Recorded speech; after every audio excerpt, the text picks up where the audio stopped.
আবার উত্তপ্ত হয়ে উঠেছে ইরান যুক্তরাষ্ট্রের যুদ্ধের ময়দান। যে মুহূর্তে ইরান তার প্রয়াত নেতা আবদুল্লাহ আলী খামেনির জানাজা এবং দাফন ঘিরে এক আবেগঘন ভারী শোকস্তব্ধ সময় অতিক্রম করছে, ঠিক সেই সময় দেশটির আকাশে ফিরে এসেছে যুদ্ধের গর্জন। ওয়াশিংটনের দফায় দফায় হামলায় গত 2 দিনে অন্তত ইরানের 170টি লক্ষ্যবস্তু আক্রান্ত হয়েছে। নিহত হয়েছে 14 জন, আহত হয়েছে শতাধিক মানুষ। এমনকি ইরানের পারমাণবিক স্থাপনার আশেপাশেও হামলা চালানো হয়েছে। আর সেই কারণেই পারমাণবিক দুর্ঘটনার আশঙ্কা নতুন করে ছায়া ফেলেছে গোটা অঞ্চলের ওপর। তবুও বিস্ময়করভাবে খামেনির দাফনকে কেন্দ্র করে ইরানে এখনও তুমুলভাবে শান্ত। মার্কিন হামলার মধ্যেও শেষ বিদায়ের কর্মসূচিতে কোনো পরিবর্তন আনা হয়নি বলে জানিয়েছে দেশটি। উত্তপ্ত পরিস্থিতির বিস্তার, যেখানে শোক হামলা পাল্টা হামলা এবং অদৃশ্য আতঙ্ক একই সুতোয় গাঁথা রয়েছে। দর্শক, যুদ্ধবিরতির সময় শেষ হয়ে গেছে। ডোনাল্ড ট্রাম্পের কণ্ঠে এমন ঘোষণা শোনার পর থেকেই পরিস্থিতি দ্রুত বদলে যেতে শুরু করে। তিনি স্পষ্টভাবে জানিয়ে দিয়েছেন এবার কঠোরভাবে আঘাত করা হবে। এই ঘোষণার পরপরই ইরানের ভিতরে একের পর এক মার্কিন হামলা শুরু হয়েছে। আয়াতুল্লাহ আলী খামেনির শেষ বিদায়ে আনুষ্ঠানিকতা চলার মাঝেই ইরানের বিভিন্ন প্রান্তে বিস্ফোরণের খবর আসতে থাকে। একদিকে রাজধানী তেহরানের দাফনের প্রস্তুতি, শোক মিছিল, রাষ্ট্রীয় আনুষ্ঠানিকতা এবং নিরাপত্তার কড়াকড়ি। অন্যদিকে দেশের দক্ষিণাঞ্চল, উপকূলীয় এলাকা এবং সামরিক অবকাঠামোর ওপর লাগাতার আঘাত। এই দুই বিপরীত দৃশ্য যেন একই সময়ে ইরানের বর্তমান বাস্তবতাকে নির্মমভাবে প্রকাশ করে। যুক্তরাষ্ট্র এ পর্যন্ত দেশটিতে অন্তত 150টিরও বেশি লক্ষ্যবস্তুকে আঘাত হেনেছে।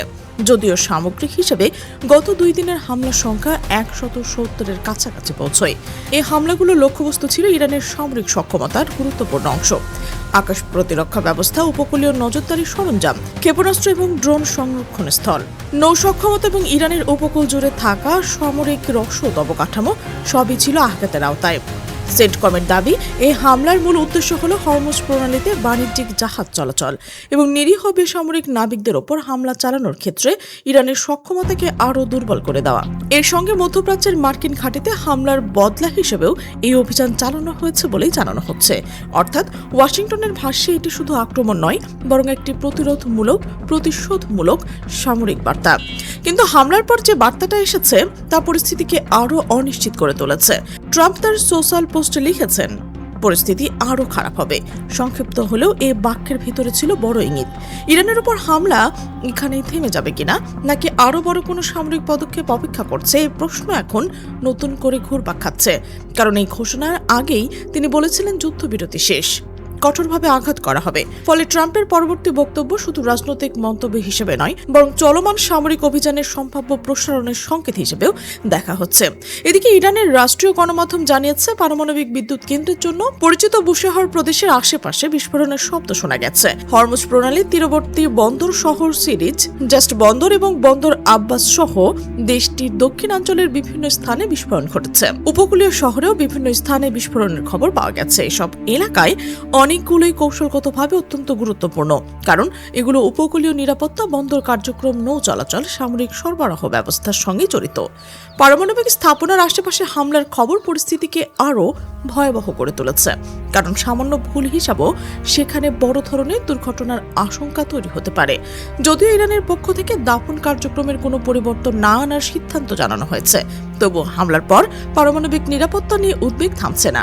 ইরানের ইসলামিক রেভলিউশনারি গার্ড কর্পস বা IRGCও নতুন দাবি সামনে এনেছে। তাদের বক্তব্য অনুযায়ী তুর্কমেনিস্তান সীমান্তলগ্ন গোলেস্তান প্রদেশের আক্কাল এলাকায় অবস্থিত একটি রেল সেতুতে মার্কিন ক্ষেপণাস্ত্র আঘাত এনেছে। এই দাবি পরিস্থিতিকে আরও বিস্তৃত সংঘাতের দিকেই নিয়ে যাচ্ছে, কারণ হামলার আওতা শুধু উপকূলীয় বা সামরিক ঘাঁটি নির্ভর নয়, বরং দেশ উত্তরাঞ্চলীয় যোগাযোগ অবকাঠামো পর্যন্ত ছড়িয়েছে বলে ইঙ্গিত পাওয়া যাচ্ছে। রেল সেতুতে ক্ষেপণাস্ত্রের আঘাতের দাবি ইরানের অভ্যন্তরীণ সরবরাহ, চলাচল এবং সামরিক লজিস্টিক ব্যবস্থার উপর চাপ বাড়ানোর ইঙ্গিত বহন করে। এতে বোঝা যাচ্ছে হামলার লক্ষ্য শুধু তাৎক্ষণিক সামরিক স্থাপনা নয়, বরং ইরানের সক্ষমতা, গতি, প্রক্রিয়া ব্যবস্থাকে দুর্বল করা। পাল্টা জবাব দিতে ইরানও চুপ করে থাকেনি। মধ্যপ্রাচ্যের 3টি সামরিক ঘাঁটিতে ইরান হামলা চালিয়েছে। তবে এই পাল্টা আঘাতের মধ্যেও তেহরানকে অস্বাভাবিকভাবে সংযত দেখা গেছে। খামেনির দাফনকে কেন্দ্র করে দেশটি যেন এক ধরনের নিয়ন্ত্রিত শোকের আবরণে রয়েছে। উত্তেজনা রয়েছে, প্রতিশোধের ভাষা রয়েছে, সামরিক জবাবও রয়েছে, কিন্তু রাজধানীর কেন্দ্রে শেষ বিদায়ের কর্মসূচি অপরিবর্তিত রেখেছে সরকার। এর মধ্যেই যেন ইরাক বিশ্বকে দেখতে চাইছে। তারা আঘাতের মুখে দাঁড়িয়েও রাষ্ট্রীয় আনুষ্ঠানিকতা থামবে না। হামলায় শব্দের মাঝেও জানাজা এবং দাফনের প্রস্তুতি চলবে। শোকের মিছিল থামবে না এবং নেতৃত্বের শেষ বিদায়কে ঘিরে নির্ধারিত রাষ্ট্রীয় কর্মসূচি বদলাবে না। এই সংকটের আরও একটি রাজনৈতিক মাত্রা তৈরি হয়েছে ট্রাম্পের সাম্প্রতিক বক্তব্যকে ঘিরে। তুরস্কের আজকারায় ন্যাটো সম্মেলনে সাংবাদিকদের মুখোমুখি হয়ে তিনি বলেছেন, ইরানের সঙ্গে সই হওয়া সমঝোতার সময় শেষ হয়ে গেছে। শান্তি আলোচনার এখন সময়ের অপচয় বলে মনে করছেন তিনি। শুধু তাই নয়, ইরানের নেতৃত্বে তিনি আবর্জনা বলেও আখ্যা দিয়েছেন। এই ভাষা কূটনৈতিক উত্তেজনাকে আরও তীব্র করেছে, কারণ একদিকে সামরিক হামলা চলছে, অন্যদিকে আলোচনার দরজা বন্ধ হওয়ার ইঙ্গিত দেওয়া হচ্ছে। ট্রাম্পের বক্তব্য স্পষ্ট, ওয়াশিংটন এখন সমঝোতার বদলে চাপ, আঘাত, সামরিক শক্তিকেই সামনে আনছেন। সব মিলিয়ে ইরান এখন একই সঙ্গে শোক, হামলা এবং প্রতিরোধের এক জটিল অধ্যায়ের ভেতর দিয়ে যাচ্ছে।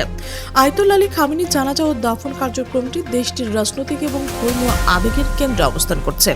আর সেই সময়ে আকাশপথে আঘাত হানছে যুক্তরাষ্ট্র। গত 2 দিনে অন্তত 170টি লক্ষ্যবস্তু হামলা, 14 জন নিহত, শতাধিক আহত, পারমাণবিক স্থাপনার আশেপাশে বিস্ফোরণের আশঙ্কা, উপকূলীয় বন্দর শহরগুলোতে বিস্ফোরণ, রেল সেতু ক্ষেপণাস্ত্র আঘাতের দাবি এবং মধ্যপ্রাচ্যের 3 মার্কিন ঘাঁটিতে ইরানের পাল্টা হামলা। সবকিছু মিলিয়ে পরিস্থিতি এখন অনিশ্চিত মোড়ে। যুদ্ধবিরতি শেষ হয়েছে বলে ট্রাম্পের ঘোষণা করেছে। তিনি বলেছেন কঠোর আঘাত আসবে, আর হামলার পর বলছেন পরিস্থিতি আরও খারাপ হবে। তার বিপরীতে ইরান বলছে শেষ বিদায়ের কর্মসূচি বদলাবে না।